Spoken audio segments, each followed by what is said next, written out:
this analysis out of the box with Goke Omigbodun. We'll just be dwelling on two main issues. That's because this is election season for us in Osun State. By the way, today is Monday, the 10th day of August 2026, and that means in just another 5 days, we'll be electing who is supposed to be our next governor in Osun State. So we may be dwelling on this more than any other thing for now. And there are two issues that have occurred in the course of the last 3, 4, 5 days, perhaps maximum of a week.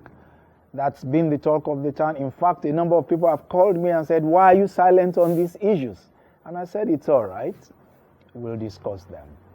The first one has to do with the EFCC clamping down on the accounts of Osun State Government. Do I have anything new to say other than what certain persons have said? Even if I don't, just because you still want me to say something, I'm still going to say exactly what certain people have said, which I align with. And I'm going to align completely with the position of Femi Falana, who was able to prove to us, as a lawyer, one who has a good grasp of constitutional law and who has been in practice for so long, that yes, the EFCC has every right under the law to clamp down on the accounts of Osun State Government, but within a window of 72 hours, get a proper court order to back up the action. So, do we still need to be debating that? The SAN has spoken.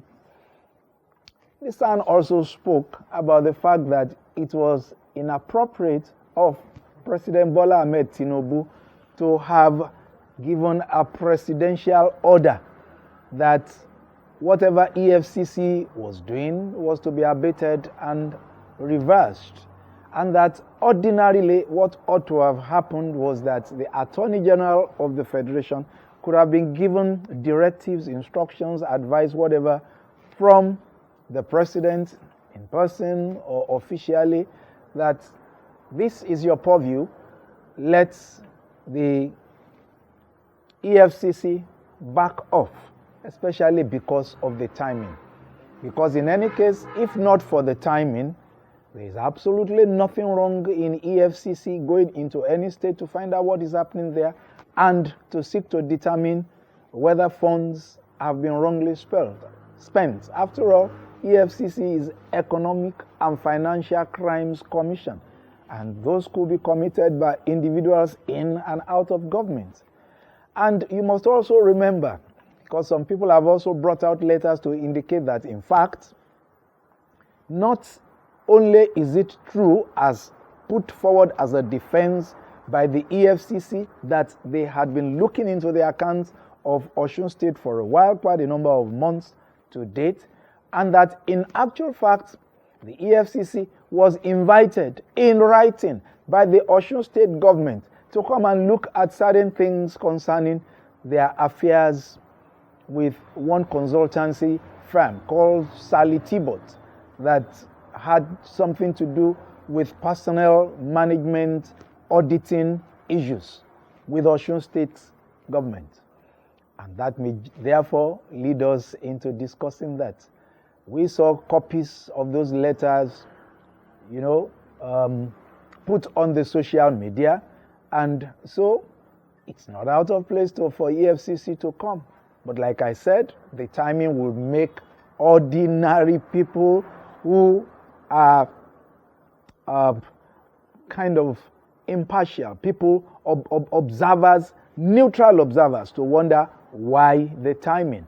And I would also ask that question, why the timing? If this had been done a few weeks before, or it's done a few weeks after now, then one would not have worried, because in any case, what needs to be done must be done. If monies have been wrongly spent, EFCC should be interested in such a situation. And we have had this matter of the Osun State Government and Sally Tibbot consulting agency about, they have so number of ghost workers, but But again, if you look at that thing, and I know that a lot of people will call for my head in this instance now, because when I also looked at that thing, I saw that some of the people that were reported as ghost workers, one of them was the Vice-Chancellor of the Osun State University, UNIOSUN. I had to pull his leg when I met him somewhere that, hey, Prof, you are a ghost worker. Couldn't your consultancy outfit within the Osun State University handle something like this rather than involving a Sally Tibbot? Of course, I'm not going to tell you what his response was or was not. But you and I know that that's just a rhetorical question. Why did we need a Sally Tibbot to come to Osun, to come and do this kind of job, and therefore declare the Vice-Chancellor of the Osun State University a ghost worker amongst others? The answer is not far-fetched. I remember that, and I'm going to quote names of stations and persons. On an occasion, the WSTV and Rave FM invited me to speak on this issue. Well, unknown to me, the Honorable Commissioner for Information for Osun State, Kolakpo Alimi, was also going to speak. So I'm not sure whether he also knew that I was going to be invited to say something about it. And I said we needed to find out how was this man engaged.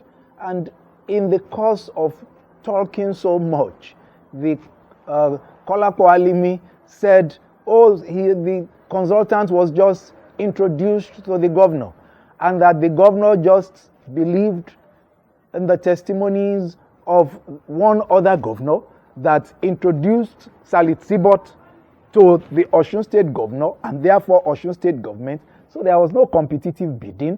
There was no thought of giving the job to Osun State University Consultancy Services Unit or any other person for that matter, or even an internal committee within the Osun State government.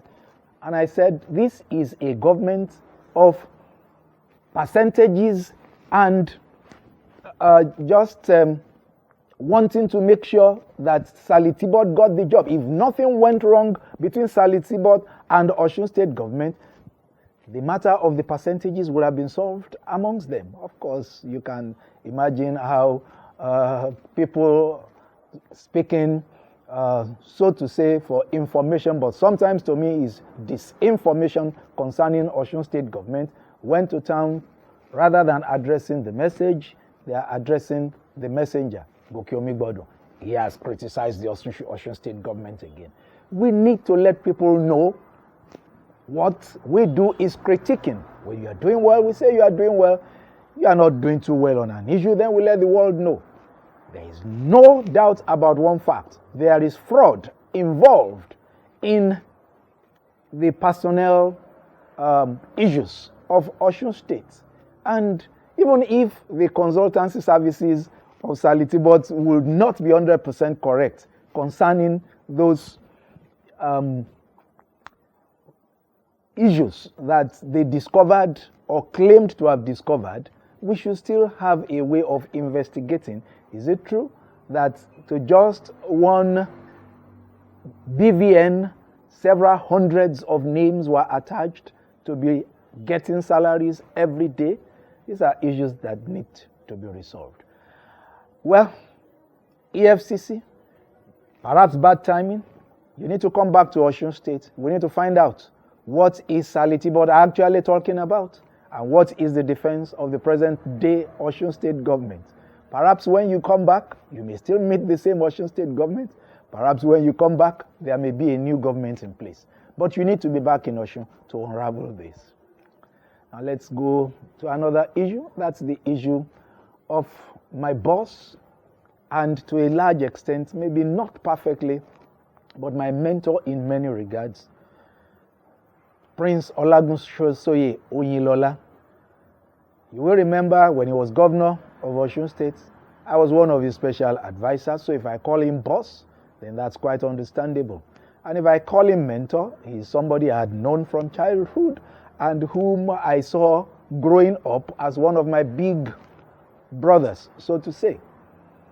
And then all of this, I always come with full disclosure so that you also, if you want to cut Oyinlola's head and cut mine along, go ahead. But once I come with good reasons for whatever I observe that people are doing, then please take it as it is. A number of people have called for the head of Prince Olagunsoye Oyinlola, that why would he declare his support for Asiwaju Munirudeen Bola Oyebamiji? And I say, why not? Don't we all have fundamental human rights to determine who we are voting for? If he recognizes the fact that the candidate of his party is actually not strong enough to be able to fit into the competition that is ongoing, why would he not declare one way or the other? Now let me let you know one thing, that during the 2022 governorship elections, and I know even if Prince Olagunsoye Oyinlola may not be too happy for me disclosing this, certain things have to be disclosed, because once history is made, it is history forever. I was one of those that went to meet Prince Olagunsoye Oyinlola. I've been your special advisor. I grew up more or less under you. I know you know I'm capable to be governor of Osun State. I need your support. And we started everything. But along the line, he called me one day in all sincerity. And that is why I have a lot of respect for that man. He said, for certain reasons, I don't have to disclose those reasons to you, but I tease him with those reasons till tomorrow. Henceforth, I am going to be supporting the candidate of my political party, and that happens to be Ademola Adeleke. Did I call for the head of Oyinlola because he stopped supporting me and he started supporting Ademola Adeleke? Hey, please wake up. And eventually, on account of that support, alongside supports of so many other people, Ademola Adeleke won that election, became the governor of Osun State. So if for any reason right now, and he recognizes that perhaps he made some mistakes at that time, and now he believes that there is another candidate that can do better, please allow Omoba Olagunsoye Oyinlola and his supporters to determine whom they think is the best candidate that can, from this moment onwards, lead Osun State out of the woods. And that will be without the kind of shenanigans that people may be witnessing right now but may not recognize. You know, abracadabra. So much money coming into the state. Where is the development? These are issues. And so if Omoba Olagunsoye Oyinlola recognizes this and decides to see how better Osun State can be governed, why are you calling for his head? Now, I know you'll be calling for my head by now. If you are one of those data boys or those people that will choose not to reason but will just blindly support situations, I've had a few people, even those that were mentored by him, saying all kinds of unprintable things about him. These elections will go. We don't have to say unprintable things about people. There are those I do not support right now. I don't say unprintable things about them. This is a news analysis out of the box. But remember, I, Goke Omigbodun, am still in the race for the Senate through the instrumentality of the political party, Social Democratic Party, and from the Osun Central Senatorial District. So people of Osogbo, Olorunda, Irepodun, Orolu, Ifelodun, Odo Otin, Boripe, Boluwaduro, Ifedayo, Ila, I believe I must have captured most, if not all, of the local governments. Please vote for me, Goke Omigbodun, as I seek to become a senator of the Federal Republic of Nigeria on the platform of the Social Democratic Party, SDP. And if you want to know more about me personally, because I recognize the fact that my party needs to put up a stronger showing, but I, as a person, am putting up a lot of strong showing by the grace of God. And you can go to www.gokeomigbodun.com.